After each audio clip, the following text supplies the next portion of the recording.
بسم اللہ الرحمن الرحیم والصلاة والسلام علی رسولہ الکریم وعلی آلہ وصحبہ اجمعین۔ رمضان المبارک کا آخری جمعہ ہے۔ چاروں جمعوں کے فرض ہونے میں، فضیلت میں کوئی فرق نہیں۔ جیسے پہلا جمعہ فرض، ایسے ہی آخری جمعہ فرض۔ جو پہلے جمعے کا اجر ہے وہی آخری کا ہے، لیکن چونکہ اس کے بعد رمضان کا اختتام ہوتا ہے، جمعہ آگے شوال میں چلا جاتا ہے، تو ماشاءاللہ لوگ اس کا زیادہ اہتمام کرتے ہیں، شوق سے تشریف لاتے ہیں۔ فرض ہونے کے لحاظ سے سارے برابر ہیں۔ رمضان المبارک میں شیطان قید ہو جاتا ہے، جس کی وجہ سے نمازیں بھی بڑھ جاتے ہیں، روزہ رکھنے والے بھی ہوتے ہیں، قرآن پڑھنے والے بھی ہوتے ہیں، ذکر کرنے والے بھی ہوتے ہیں۔ بہت سے لوگ رشوت نہیں لیتے کہ رمضان آ گیا ہے، بہت سے لوگ ملاوٹ نہیں کرتے رمضان آ گیا ہے۔ جو ہی رمضان جاتا ہے تو پھر وہ رشوت بھی حلال ہو جاتی ہے، ملاوٹ بھی حلال ہو جاتی ہے، جھوٹ بھی حلال ہو جاتا ہے، اور نماز حرام ہو جاتی ہے۔ 5 وقت نماز پڑھتے جو ہی عید کا چاند نظر آیا نماز چھوڑ دی۔ سارا سال نماز نہیں پڑھتے، سارا مہینہ قرآن پڑھتے ہیں، اور جو ہی آخری رات ہوتی ہے چاند نظر آتا ہے تو قرآن پڑھنا چھوڑ دیتے ہیں۔ تو بھائیو، میں کچھ ضروری باتیں عرض کرنا چاہتا ہوں۔ نماز اس امت کی پہچان ہے، اور میرے نبی نے فرمایا جعلت قرۃ عینی فی الصلاۃ، میری آنکھوں کی ٹھنڈک نماز ہے۔ بلال، اذان دو، مجھے ٹھنڈک پہنچاؤ، اذان دو، مجھے ٹھنڈک پہنچاؤ۔ اذان کی آواز سن کے اللہ کے نبی ایسے ہو جاتے تھے جیسے کسی کو پہچانتے ہی نہیں۔ عائشہ رضی اللہ تعالیٰ عنہا فرماتی ہیں کہ گھر میں ہوتے تھے، خوش باش باتیں ہو رہی، جو ہی اذان کی آواز آتی آپ ایسے ہو جاتے جیسے ہم میں سے کسی کو پہچانتے ہی نہیں۔ تو میرے بھائیو، ایک بہت بڑا مجمع اللہ کے فضل سے یہیں اسی عائشہ مسجد میں کافی عرصے کے بعد، میرے تو اب اکثر سفر ہوتے ہیں، میں نے عشاء کی نماز پڑھی تو بالکل ساری مسجد بھری ہوئی تھی، اور تھوڑی سی میں نے ترغیب دی تو اللہ کے فضل سے سارے 20 تراویح پڑھ کے گئے۔ لیکن اب جب رمضان جائے گا تو ساتھ ہی نماز بھی چلی جائے گی، اور میرے رب نے جتنا زور نماز پہ لگایا ہے اور کسی عبادات میں اور کسی پر اتنا زور نہیں لگایا۔ اقیموا الصلاۃ وآتوا الزکاۃ، نماز اور زکوٰۃ۔ نماز جسم کی عبادت، زکوٰۃ مال کی عبادت۔ نماز اللہ کا حق اور زکوٰۃ اللہ کے بندوں کا حق ہے، وہ بھی اللہ کے امر اور حقوق میں سے۔ قرآن میں 10 دفعہ اکٹھا اللہ لے کر آئے، اقیموا الصلاۃ وآتوا الزکاۃ، اقیموا الصلاۃ وآتوا الزکاۃ۔ یہ 9 دفعہ تو ہے اقیموا الصلاۃ وآتوا الزکاۃ، اور 10ویں دفعہ ہے اقمنا الصلاۃ وآتینا الزکاۃ۔ عورتوں سے خطاب کہ تم مستورات بھی نماز قائم کرو اور زکوٰۃ ادا کرو۔ یہ 2 فرائض اللہ تعالیٰ نے اکٹھے ایک بریکٹ میں 10 دفعہ قرآن میں ذکر فرمائے ہیں، اور ویسے کچھ 700 دفعہ نماز کا ذکر آتا ہے مختلف صیغوں کے ساتھ۔ قوموا للہ قانتین، یہاں نماز کا لفظ تو کوئی نہیں ہے، لیکن یہاں نماز ہی مراد ہے۔ وارکعوا مع الراکعین، لفظ صلاۃ نہیں ہے لیکن نماز ہی مراد ہے۔ واسجد، یہ نماز ہی مراد ہے۔ تو الخاشعین والخاشعات، القانتین والقانتات، یہاں بھی نماز ہی مراد ہے۔ تتجافى جنوبهم عن المضاجع يدعون ربهم خوفا وطمعا، یہاں بھی نماز ہی مراد ہے۔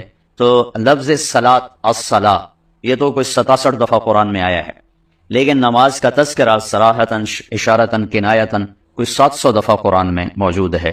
اتنا تکرار کسی کا بھی نہیں، کسی بندگی کا نہیں۔ اور میرے نبی جب دنیا سے تشریف لے جا رہے تھے، اور جاتے ہوئے ہر آدمی اپنے اندر کی بات کہہ کے جاتا ہے، اور اپنی ساری محنت کا خلاصہ، میرے والد صاحب میری گود میں انتقال ہوا تو چند باتیں انہوں نے فرمائیں جو ان کی زندگی کا نچوڑ تھیں، تو جو مجھے یاد کرنے کی ضرورت نہیں کہ وہ نقش ہو گئیں، لکھنے کی ضرورت نہیں کہ کہیں بعد میں بھول نہ جاؤں، وہ نقش ہو گئیں کہ جاتا ہوا آدمی کبھی خیانت نہیں کرتا، وہ ہمدردی کے ساتھ کہتا ہے، اور اپنی آخری درجے کی ہمدردی اس کے اندر ہوتی ہے۔ اس لیے نصیحت اور وصیت مرنے، حالانکہ وہ بھی نصیحت ہوتی ہے، مرنے والا وصیت اور زندہ نصیحت دونوں ایک چیز ہیں، لیکن جو درد اور جو خلوص مرنے والے کے دل میں ہوتا ہے وہ زندہ کے دل میں نہیں ہوتا۔ آپ دنیا سے تشریف لے جا رہے ہیں، آج آخری دن ہے، 12 ربیع الاول ہے، 7 جون ہے، 11 ہجری ہے، 633 عیسوی ہے، گرم دوپہر ہے جون کی، اور جبریل آ کے عرض کرتے ہیں کہ یا رسول اللہ، موت کا فرشتہ دروازے پر ہے، اندر آنے کی اجازت چاہتے۔ تو آپ نے فرمایا آ جائیں۔ آپ کی اجازت سے اندر آئے اور آ کر کہا السلام علیکم یا رسول اللہ۔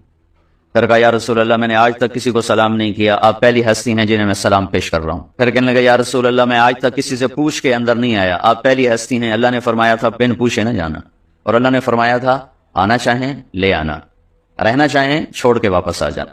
عیش ما شئت، میرے حبیب جتنا آپ زندہ رہنا چاہتے ہیں آپ کو اجازت ہے۔ ہاں ایک ضرور ہے، فإنک میت، موت آپ کو آئے گی، اس سے صرف آپ کا اللہ پاک ہے، باقی سب کے لیے موت ہے۔ کل من علیہا فان، کل نفس ذائقۃ الموت کل شیء ہالک الا وجہ انک میت وانہم میتون، موت سب کو آتی ہے، صرف اللہ پاک ہے اس. تو آپ نے فرمایا اچھا اگر میں تمہیں اجازت دے دوں تو میری جان نکال لو گے؟ کہا جی نکال لوں. پھر آپ نے جبریل کو دیکھا، تم کیا کہتے؟ جبریل بولے یا رسول اللہ، اللہ آپ کی ملاقات کے شوق میں ہے. اللہ اکبر. تو آپ نے فرمایا پہلے واپس جاؤ، اللہ سے پوچھ کے آؤ میرے بعد میری امت کے ساتھ کیا کریں گے. مجھے میرے رب کی عزت کی قسم میرے نبی یہ سوال نہ اٹھاتے تو آج پاکستان بندر خنزیروں سے بھرا ہوتا. آج عرب کے دیش، عجم کے دیش، ہم سب کوئی انسان نظر آتا، ورنہ ہماری اللہ سے کیا رشتہ داری، اللہ کی ہم سے کیا رشتہ داری. بیچ میں ایک ہستی ہیں جنہوں نے اللہ کے ایسے عذابوں کو روک دیا. ایک مچھلی کھائی تھی بنو اسرائیل نے اور اللہ تعالیٰ نے بندر بنا دیا. عیسیٰ علیہ السلام کے معجزے کو دیکھ کر انکار کیا، اللہ نے خنزیر بنا دیا. شراب کے اڈے چلانا، زنا کے اڈے چلانا، جوئے کے اڈے چلانا، ناحق قتل کرنا، ماں باپ کی نافرمانی کرنا، شادی کے باوجود زنا کرنا اور جوا کھیلنا اور جھوٹ بولنا اور ملاوٹ کرنا اور کھوٹ کرنا اور وعدہ خلافی کرنا اور ہیرا پھیری کرنا، یہ سارے وہ گناہ ہیں جو مچھلی کھانے سے کروڑوں گنا بڑے ہیں. اس کملی والے پر درود پڑھو جو جاتے ہوئے اولاد کو یاد نہیں کیا، آپ کو یاد کیا. قوال فرمایا میری امت کے ساتھ کیا کرو؟ یہ کہتے حسن حسین کے ساتھ کیا کرو گے جن کو دیکھ رہا ہوں ایک زہر میں تڑپ رہا ہے، ایک کا سر کٹ کے نیزے پہ چڑھ رہا ہے. میری اولاد کے ساتھ کیا کرو گے جن کو سر بازار میں ننگے سر دیکھ رہا ہوں. ان کے لیے سوال اٹھاتے، ان کے لیے کیوں نہیں اٹھایا؟ ان کو اللہ کی تقدیر کے سپرد کیا، تمہارے لیے ہاتھ اٹھائے کہ اللہ سے پوچھ کے آؤ میرے بعد میری امت کے ساتھ کیا کرے گی. تو ملک الموت کھڑے رہے، جبریل واپس آئے اور پیغام لائے کہ یا رسول اللہ ہم آپ کی امت کو تنہا نہیں چھوڑیں. اللہ تعالیٰ فرما رہے گا الآن قرۃ عینی، اب میری آنکھیں ٹھنڈی ہیں. اللہم الرفیق الاعلیٰ، یا اللہ مجھے بے شک اب اپنے پاس بلا لے. تو وہ جب آپ نے یہ کہا نا کہ یا اللہ بس ٹھیک ہے، تو اس پر جبریل بھی غمگین ہو گئے. جبریل بولے یا رسول اللہ میرا بھی آج آخری دن ہے، آج کے بعد میں کبھی لوٹ کے دھرتی پہ نہیں آؤں گا وحی کے ساتھ. یعنی آدم علیہ السلام سے وحی کا جو سلسلہ چلا وہ آج جناب رسول اللہ صلی اللہ تعالی علیہ وسلم پر ہمیشہ کے لیے ختم ہو گیا. اب اس کے بعد نہ کوئی نبی آئے گا نہ کوئی رسول آئے گا، جو آئے گا وہ جھوٹا ہوگا، دجال ہوگا، کذاب ہوگا. آپ آخری ہیں، آپ کے بعد کسی نبی کی کوئی گنجائش نہیں ہے. ما کان محمد ابا احد من رجالکم ولکن رسول اللہ وخاتم النبیین. آپ آخری ہیں اور سارے رسولوں کے سردار ہیں. جب آپ نے ملک الموت کو اجازت دے دی روح قبض کرنے کی تو اس وقت 2 وصیتیں فرمائیں جو سارے دین کا خلاصہ ہیں. 2 وصیتیں فرمائیں جو سارے دین کا خلاصہ ہیں. کیا؟ الصلاۃ وما ملکت ایمانکم. حقوق سارے دین کو ہم تقسیم کرتے ہیں، حقوق اللہ، حقوق العباد. یہ عام ہماری ٹرم ہے، حقوق اللہ، حقوق العباد. سارے دین کو 2 لفظوں میں بیان کیا. الصلاۃ حقوق اللہ، نماز نہ چھوڑنا. حقوق العباد وما ملکت ایمانکم، میری امت کے غریبوں پر رحم کرنا، جو کمزور طبقہ ہے، مزدور طبقہ ہے، غلام طبقہ ہے، نوکر طبقہ ہے، مرد یا عورت ہیں، ان پہ رحم کرنا. ان 2 لفظوں کو آپ دہرا کر گویا پورے 30 سپارے قرآن اور تقریباً 10 لاکھ احادیث ہیں، ان سب کا خلاصہ آپ 2 لفظوں میں فرما رہے تھے. میری امت نماز نہ چھوڑ، نماز نہ چھوڑ. میری امت کے غریبوں پر رحم کرنا، جو تمہارے ملازم، تمہارے نوکر، تمہارے غلام، تمہارے کارندے، تمہارے کارکن، تمہارے مزدور، ان پر رحم کرنا، رحم کرنا. میرے بھائیو 100 میں 10% تو نمازی ہیں، لیکن 100 میں ایک بھی نہیں جو مزدور پہ رحم کرتا. 100 میں 15-20 بھی نمازی مل جاتے ہیں، لیکن 100 میں ایک ایسا نہیں ملتا جو نوکر کے ساتھ محبت سے بولے، نرمی سے بولے، شفقت سے بولے، اس کی کمی سے درگزر کرے، اس کی کوتاہی سے درگزر کرے. نوکروں کے لیے طبیعتوں میں فرعونیت ہے، لیکن 100 میں 10-15 نمازی مل جاتے ہیں. 90% نے آج اللہ کا بہت بڑا حکم. لیلۃ القدر انا انزلناہ فی لیلۃ القدر وما ادراک ما لیلۃ القدر لیلۃ القدر خیر من 1000 شہر تنزل الملائکۃ فیہا باذن ربہم من کل امر سلام ہی حتی مطلع الفجر. ہم نے قرآن کو لیلۃ القدر میں اتارا. تمہیں کیا خبر کہ لیلۃ القدر کیا ہے؟ لیلۃ القدر 1000 مہینوں سے بہتر ہے. اس میں فرشتے اترتے ہیں اور یہ صبح تک رہتی ہے. لفظ قدر عربی میں اس کا ایک مطلب ہے قیمت. تو اللہ نے کہا میں تمہیں بتاؤں، آپ سب تاجر بیٹھے ہو، لیلۃ القدر کی قیمت کیا ہے؟ 1000 مہینوں سے بہتر ہے. 1000 مہینوں سے بہتر ہے. اب 1 روپے پر 1000 نفع لے سکتے ہیں؟ دنیا میں کوئی ایسا کاروبار ہے؟ جو ہیروئن بیچتے ہیں وہ بھی نہیں لے سکتے. اور میرا اللہ کہہ رہا ہے 1 رات 1000 مہینے، یعنی کوئی 82-83 سال. یہ تو آ گیا پہلا قدر. دوسرا اس کا مطلب ہے تنگ پڑ جانا. تنگ پڑا، فقدر علیہ رزقہ، تو تنزل الملائکۃ فیہا، تنزل الملائکۃ والروح فیہا، کہ اس رات اتنے فرشتے اترتے ہیں کہ زمین تنگ پڑ جاتی ہے، سبحان اللہ، اتنے فرشتے آتے ہیں زمین تنگ پڑ جاتی ہے۔ تیسرا مطلب ہے قدر، مقدار کو، تو اللہ تعالیٰ نے اس کا آخری مطلب بھی بتایا، سلام ہی حتی مطلع الفجر، کہ یہ فجر کی نماز تک، فجر کی اذان تک یہ رہتی ہے۔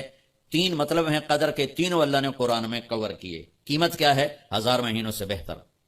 تنگی کیا ہے؟ فرشتوں سے زمین بھر جاتی ہے۔ مقدار کیا ہے؟ صبح صادق۔ لیلۃ القدر 27 کی نہیں ہوتی، 21، 23، 25، 27، 29۔ آپ یہ 5 راتیں جاگنے چھوٹ، آپ لوگ تو ویسے رات کے بادشاہ ہو، جاگ لو۔ تو لیلۃ القدر مسجد میں نہ گزارو، گھر میں گزارو۔ یہ مسجدوں میں اشتہار لگ جاتے ہیں، فلاں کے ساتھ شب قدر گزاریں، فلاں حضرت کے ساتھ شب قدر گزاریں، پھر ادھر کوئی صلاۃ تسبیح پڑھ رہا ہے باجماعت، عورتیں صلاۃ تسبیح کی جماعت کرا رہی ہیں، اور پتہ نہیں اور کتنی عجیب و غریب قسم کی عبادات شروع ہو جاتی۔ یہ نفلی عبادت ہے، میرے نبی گھر میں پڑھتے تھے۔ آپ نے اشراق کے سوا ہر نفل گھر پڑھا، ہر سنت گھر میں پڑھی، تو آپ لیلۃ القدر کو جو مستورات بھی آپ بھی اکٹھے ہو کے نہیں منانا، الگ الگ مصلی بچھا کر اپنے اللہ سے رونا دھونا کرو، اپنے اللہ کو منانا کرو، میں بھی کروں آپ بھی کریں۔ نوافل کی جیسے ابھی شب برات گزری تو اشتہار تھے، میں جا رہا تھا ادھر علامہ آباد میں ایک جنازہ ہو گیا تھا، تو اشتہار فلاں حضرت کے ساتھ شب برات گزاریں، فلاں مسجد میں شب برات گزاریں، فلاں جگہ شب برات گزاریں۔ بھائی وہ گھر میں منانے کی ہے، مسجد میں نہیں۔ میرے نبی نے نفلوں کو تنہائی میں ادا کیا، فرض کو مجمع میں ادا کیا۔ لیلۃ القدر میں جاگنا نفل ہے، اور پھر جب اکٹھے ہو جائیں گے لوگ اور عورتیں تو پھر ساتھ غیبت بھی چلے گی، اور ایک غیبت کا بول ساری رات کو اڑا کے رکھ دے گا۔ مردوں یا عورت اکٹھے ہو جائیں غیبت سے تو بچتے نہیں، نہ ہی رک سکتے ہیں۔ سندھ سے ہم بائی روڈ آ رہے تھے، کراچی سے بائی روڈ جماعت تھی، تو وہ راستے میں بڑی غیبت کریں، نوجوان تھے سارے نئے نئے، میں چپ کر کے سنتا رہا۔ جب کوئی 2 دن گزر گئے نا تو ہمارے پاس بڑی وین تھی، میں نے کہا بچوں ایک نصیحت کرتا ہوں کہ غیبت نہ کیا کرو، مذاق کرو، ہنسا کرو، کھیڑا کرو، غیبت نہ کرو۔ تھوڑی سی میں نے اس پہ بات کی تو بڑے متاثر ہو، کہا جی ٹھیک ہے انشاءاللہ آئندہ بالکل نہیں کریں۔ کوئی آدھا گھنٹہ گاڑی میں سناٹا رہا، آدھے گھنٹے کے بعد ایک بولے مولانا یہ غیبت نہ کریے تو پھر گلاں کی کریے۔ یہ میرا کلچر ہے، لہٰذا عورتیں عبادت کے لیے بھی اکٹھی ہوں گی تو غیبت شروع ہوگی، مرد مسجد میں اکٹھے ہوں گے وقت ضائع ہوگا، غیبت شروع ہوگی۔ میرے بھائی بہنوں، ہر نفل کو گھر میں گزار، اپنے گھر کو بابرکت بناؤ، اپنے گھروں میں نفل پڑھو، تلاوت کرو، ذکر کرو۔ صرف اشراق کے نفل میرے نبی مسجد میں پڑھتے تھے 2 رکعت، باقی ہر نفل اپنے مسجد میں ادا کی۔ تو یہ چند چیزیں رمضان کے متعلق میں نے عرض کی ہیں۔ اب ایک بڑی اہم بات میں آپ کے سامنے عرض کرنا چاہتا ہوں، رمضان کی دولت کسے ملے گی، رمضان کی برکات کس سے ملیں گی اور کون محروم ہو جائے گا؟ آپ نے فرمایا 4 آدمی ایسے ہیں جن کی رمضان اور شب قدر میں بھی بخشش نہیں ہوتی، بس اس سے ہم اپنے آپ کو بچا لیں۔ کون ہے یا رسول اللہ؟ آپ نے کہا مدمن خمر، شراب کا عادی، کبھی کوئی پی لے توبہ کر لے، میں اس کی اجازت نہیں دے رہا ہوں۔ مدمن کا لفظ ہے جو روزانہ شراب پیتا ہے، اس کی رمضان میں بخشش نہیں۔ حق لوالدیہ، جو ماں باپ کا نافرمان ہے، اس کی بخشش نہیں۔ قاطع الرحم، رشتہ داروں سے لڑنے والا، اس کی بخشش نہیں۔ المشاحن، دل میں بغض رکھنے والا، اس کی بخشش نہیں۔ ہر وہ چیز جو میرے آپ کے لیے نقصان دہ اللہ نے حرام کر دی، ہر وہ چیز جو میرے آپ کے لیے مفید ہے اللہ نے حلال کر، سود حرام کر دیا۔ ہمارے پاکستان کی معیشت نہیں، پوری دنیا کی معیشت ڈوبی پڑی، سارے ملک قرضوں پہ چل رہے ہیں، سود نے پوری دنیا کو تباہ کر دیا۔ تو میرے اللہ تعالیٰ نے، آپ دیکھتے ہیں میرا اللہ کہتا ہے فَأَذَنُوا بِحَرْبٍ مِّنَ اللَّهِ وَرَسُولِهِ، اگر سود نہیں چھوڑو گے تو میرے اور میرے رسول مل کر تمہارے خلاف جنگ کریں گے۔ تو ہر وہ چیز جو مضر ہے اللہ اس سے بند، چونکہ سود چند ہاتھوں میں دولت کٹھی کر دیتا ہے اور غریبوں کے چولہے ٹھنڈے ہو جاتے ہیں، یہ اللہ کو ناپسند۔ جو بھی بھائی پھنسے ہوئے ہیں نکلنے کی نیت کریں اور کوشش کریں، انشاءاللہ چین کی نیند سوئیں گے، چین سے اٹھیں گے۔ ایک عبد الرحمن بن عوف کے 4 اصول بتا دیتے ہوں، سب تاجر بیٹھے ہو، اور صحابہ میں سب سے مالدار ہستی تھے۔ انہوں نے ایک دن فرمایا میں نے زندگی بھر نہ ادھار خریدا نہ ادھار بیچا، اگرچہ یہ آپ کو آج کے ماحول میں بڑی عجیب بات لگے گی چونکہ ہمارے سارے بازار ادھار پہ چلے گئے ہیں۔ انہوں نے نہ کبھی ادھار خریدا نہ ادھار بیچا، تو کتنا سکون ہو گیا، آرام سے سو رہے ہیں۔ اب ہماری تجارت میں ادھار خرید رہے ہیں ادھار بیچ رہے ہیں، کبھی وہ تنگ کرتا ہے کبھی یہ تنگ کرتا ہے، تو ایک اس موبائل نے تباہی پھیر دی، باقی کسر اس نے پوری کر دی۔ ٹوائلٹ بھی فون سنتے بیٹھے، کبھی سٹاک نہیں کیا مال کو، کبھی سٹاک نہیں کیا، جو ہی نفع ملا فوراً بیچ دیا۔ تو ادھار خریدا نہیں، ادھار بیچا نہیں، 2 کبھی اسٹاک نہیں کیا، 3، اور کبھی سودے کا عیب چھپایا نہیں. اس میں کوئی عیب ہے بتا دیا. آپ اس پہ آ جائیں، آپ کو شروع میں مشکل ہوگی. اس کے ساتھ سچائی اور دیانتداری کو جوڑ دیں، اللہ کی قسم آپ کا سوتر منڈی جانا بھی عبادت بن جائے گا، آپ کا مل میں جانا بھی عبادت بن جائے گا اگر آپ اپنے تجارت کے ساتھ سچائی اور دیانتداری کو لے آتے. تو اللہ نے شراب حرام قرار دی کہ یہ تباہ کر دیتی ہے، ساری برائیوں کی جڑ ہے. تھوڑا سا اوپر دیکھیں قرآن کیا کہتا ہے. اللہ تعالیٰ کہتا ہے یہاں نہ پی، تم مجھ سے قرآن سن. کیا؟ ان الابرار یشربون من کاس کان مزاجها کافورا عینا یشرب بها عباد اللہ یفجرونها تفجیرا یوفون بالنذر ویخافون ویطعمون الطعام على حبه مسکینا ویتیما واسیرا انما نطعمکم لوجه اللہ لا نريد منکم جزاء ولا شکورا انا نخاف من ربنا یوما عبوسا قمطریرا فوقاهم اللہ شر ذلك اليوم ولقاهم نظرة وسرورا وجزاهم بما صبروا جنة وحريرا متكئين فيها على الأرائك لا يرون فيها شمسا ولا زمهريرا ودانية عليهم ظلالها وذللت قطوفها تذليلا ويطاف عليهم بآنية من فضة وأكواب كانت قوارير من فضة قدروها تقديرا ويسقون فيها كأسا كان مزاجها زنجبيلا عينا فيها تسمى سلسبيلا ويطوف عليهم ولدان مخلدون إذا رأيتهم حسبتهم لؤلؤا منثورا وإذا رأيت ثم رأيت نعيما وملكا كبيرا عاليهم ثياب سندس خضر واستبرق وحلوا أساور من فضة وسقاهم ربهم شرابا طهورا إن هذا كان لكم جزاء وكان سعيكم مشکورا. یہ سورہ دہر کی 16 آیات ہیں.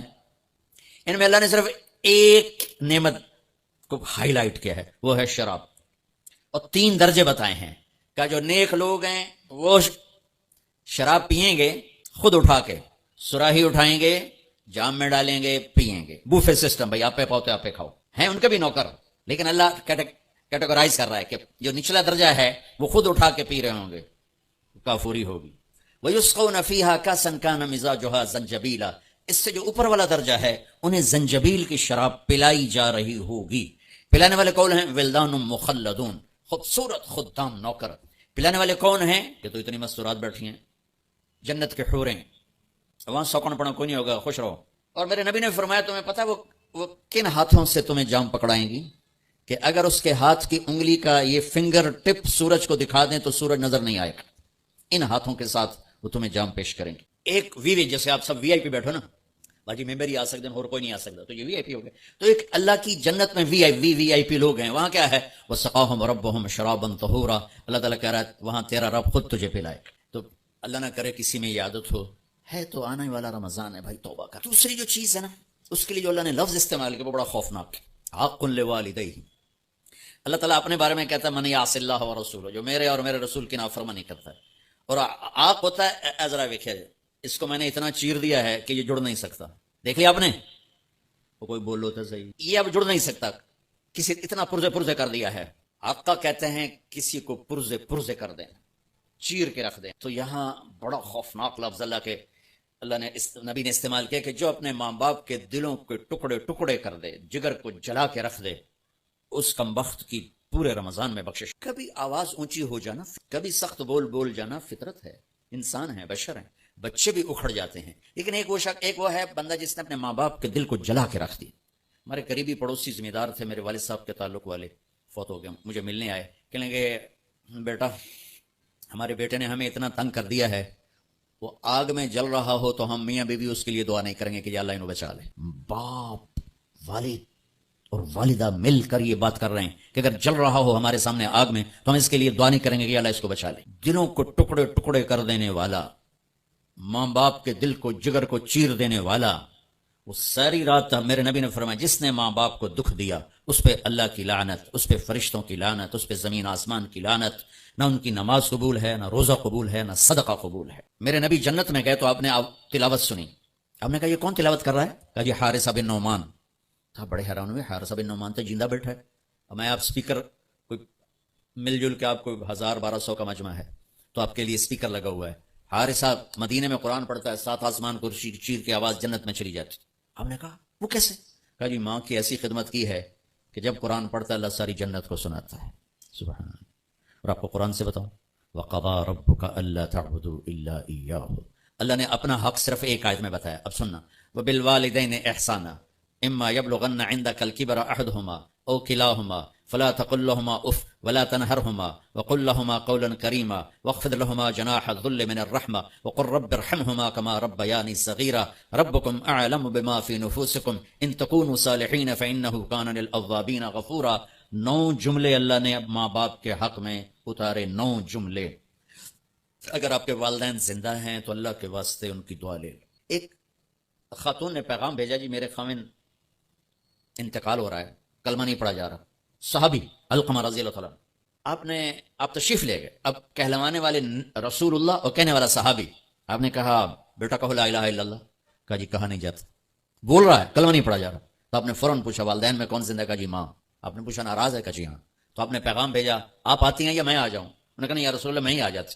وہ آئی تو آپ نے کہا آپ اپنے بیٹے سے ناراض ہیں؟ کہا جی میں ناراض ہوں. کیا ناراضگی؟ اب سننا ذرا کیا ناراضگی ہے. کہا یا رسول اللہ کوئی گلہ نہیں اس کے دین کا، راتوں کو اٹھ کے تہجد میں قرآن پڑھتا ہے، دن میں روزے رکھتا ہے، لیکن جب بھی مجھ سے بات کرتا ہے تو بڑی بدتمیزی سے کرتا ہے، اوکھا ہو کے بولتا ہے، تو اس سے میرا دل ٹوٹ گیا ہے. آپ نے فرمایا معاف کر دو. تو اتنی دکھی تھی، اللہ کے نبی کے کہنے پر بھی کہا یا رسول اللہ میرا جی نہیں چاہتا میں اسے معاف کروں. آپ نے فرمایا اگر میں اسے آگ میں جلاؤں تو سفارش کرو گی؟ کہا جی پھر تو کروں گی، اتنا تو میرا جگر نہیں کہ جلتا دیکھو. آپ نے فرمایا اگر تو نے اسے معاف نہ کیا تو یہ اللہ کی آگ میں جلے گا. اچھا یا رسول اللہ میں معاف کرتی ہوں.